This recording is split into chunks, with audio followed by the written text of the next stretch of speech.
اعوذ باللہ من الشیطان الرجیم بسم اللہ الرحمن الرحیم۔ کل ہماری بات پہنچی تھی کہ جو بھی اس طرح سے نشو و نما پاتا ہے کہ جو نشو و نما کس میں ہو، علم و عبادت کے ساتھ ہو اور اسی میں بڑا ہو جائے تو خداوند عالم اس کو 72 صدیق و شہید کا ثواب عطا کرے گا۔ وقوله صلی اللہ علیہ وآلہ یقول اللہ عز وجل للعلماء یوم القیامہ کہ خداوند عالم بروز قیامت علماء سے کہے گا انی لم اجعل علمی وحلمی فیکم الا وانا اريد ان اغفر لکم علی ما کان منکم ولا ابالی۔ ٹھیک ہے، یقول اللہ عز وجل للعلماء یوم القیامہ، خداوند عالم بروز قیامت علماء کو خطاب کر کے کہے گا انی لم اجعل علمی وحلمی فیکم کہ میں نے اپنا علم اور اپنا حلم تمہارے اندر صرف اور صرف اس لیے قرار دیا کہ انا اريد ان اغفر لکم، میں چاہتا ہوں کہ تمہاری مغفرت کروں علی ما کان منکم، ان تمام گناہوں پر جو تم سے سرزد ہوئے ہیں، ٹھیک ہے، ان سب کی مغفرت کروں، ولا ابالی، اور جتنے بھی گناہ ہیں تمہارے اس علم اور اس حلم کی وجہ سے معاف کر دوں گا اور میں اس کی پرواہ نہیں کروں گا۔ ابالی یعنی پرواہ کا نہ کرنا۔ اور ظاہر ہے علم و حکمت ایک ایسی چیز ہے کہ انسان کو بلند مقام عطا کر دیتی ہے، چونکہ اللہ ممکن ہے کہ انسان علم کے ساتھ گناہ سے بھی کیا رہے گا،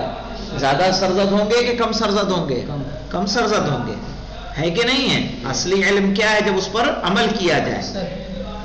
ورنہ اس علم کا کوئی فائدہ ہے نہیں ہے۔ آگے حدیثیں آئیں گی آپ کے سامنے۔ وقولہ صلی اللہ علیہ وآلہ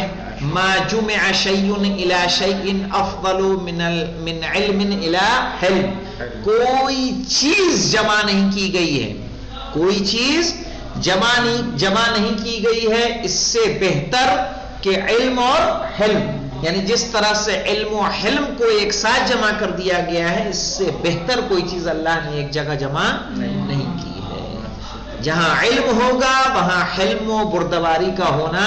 ضروری ہے، شاید وہی جو بات آج صبح ہو رہی تھی کہ جہاں علم ہوگا وہاں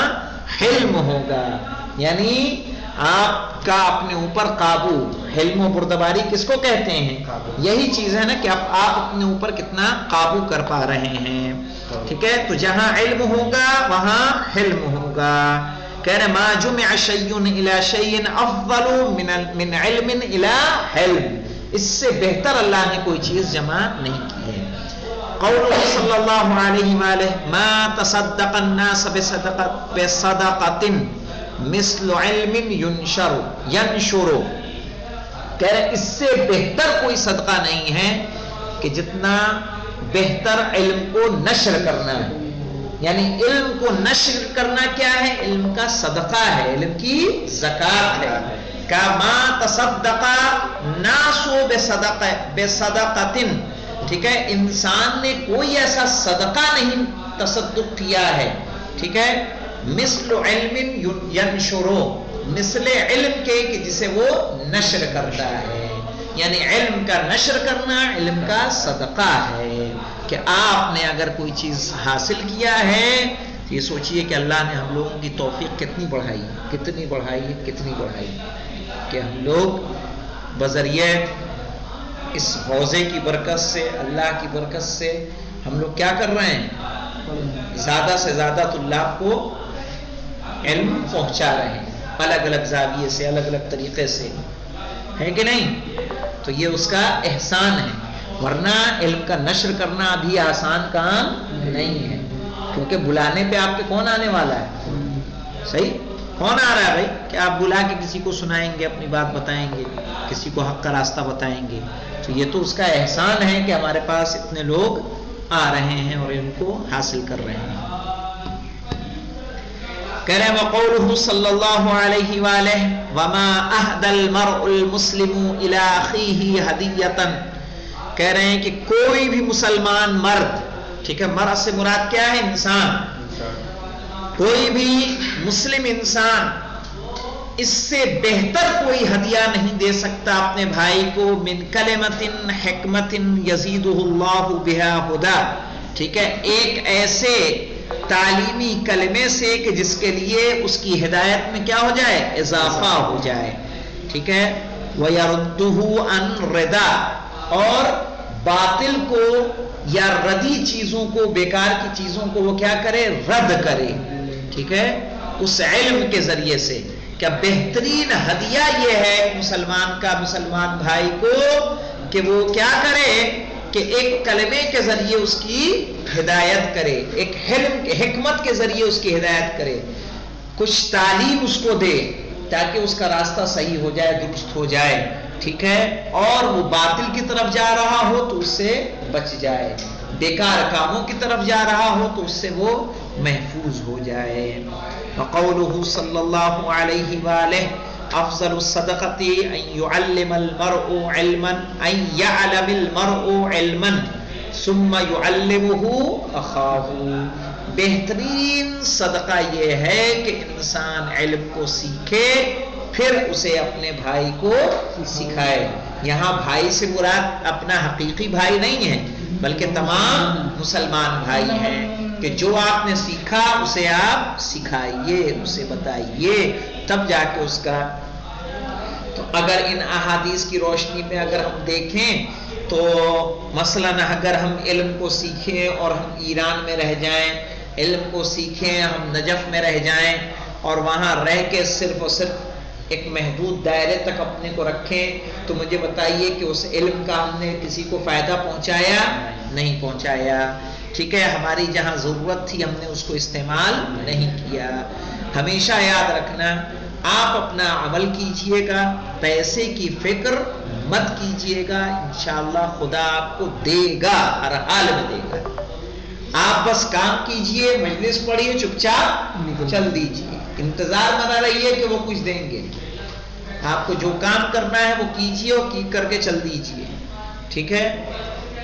ایسا نہیں ہوگا کہ اللہ آپ کے حق کو ضائع کرے، کبھی طلب مت کرنا، قرآن پڑھانے کا پیسہ مت لینا، جائز نہیں ہے۔ تو قرآن اگر آپ کسی کو پڑھائیں کبھی ساتھ میں کیا کریں، کچھ الگ سے باتیں بھی تاریخی بتا دیں، اخلاقی بتا دیں، ٹھیک ہے، قرآن کے متعلق معلومات بتا دیں، چونکہ تعلیم وہ چیزیں جو واجبات کے سکھانے کی اجرت لینا جائز نہیں ہے، تو تعلیم کا قرآن کی تعلیم دینا، احکام کا سکھانا، نماز کے احکام ہیں، وضو کے احکام ہیں، ان کی اجرت نہیں لی جا سکتی ہے، ٹھیک ہے۔ اب اجرت نہیں لی جا سکتی ہے تو اجرت کیسے لیں گے؟ ہاں، اس میں آپ کچھ اور اخلاقی باتیں شامل کیجئے، تاریخی باتیں شامل کیجئے، صحیح ہے، اس کو کچھ الگ سے بتائیے تاکہ عنوان بدلا جا سکے۔ مثلا نماز پڑھانے جا رہے ہیں تو نماز پڑھانے کی اجرت نہیں لے سکتے،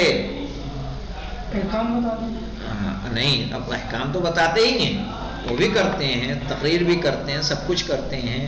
اس میں نیت آپ کے آنے جانے کی ہو سکتی ہے، ٹھیک ہے، یہ جو زحمت ہے آنے اور جانے کی، یا جو دوسرے افعال وہاں انجام دیتے ہیں اس کی، چونکہ اعمال کا بجا لانا واجب نہیں ہے، ٹھیک ہے، ہاں، دعاؤں کا پڑھنا واجب نہیں ہے، احکام کا بتانا، تقریروں کا کرنا، ولادت و شہادت واجب نہیں ہے، تو ایسی صورت میں ہمیں کیا کرنا ہوگا، ان کی طرف نگاہ رکھنی ہوگی۔ تو کبھی مثلاً آپ لوگ پڑھائیں تو اس بات کا خیال رکھیے گا کہ اس کے ساتھ کچھ کا کچھ اور بتائیں۔ کہا مولانا قولہ صلی اللہ علیہ وآلہ وسلم، اگلا قول کل آئے گا انشاءاللہ،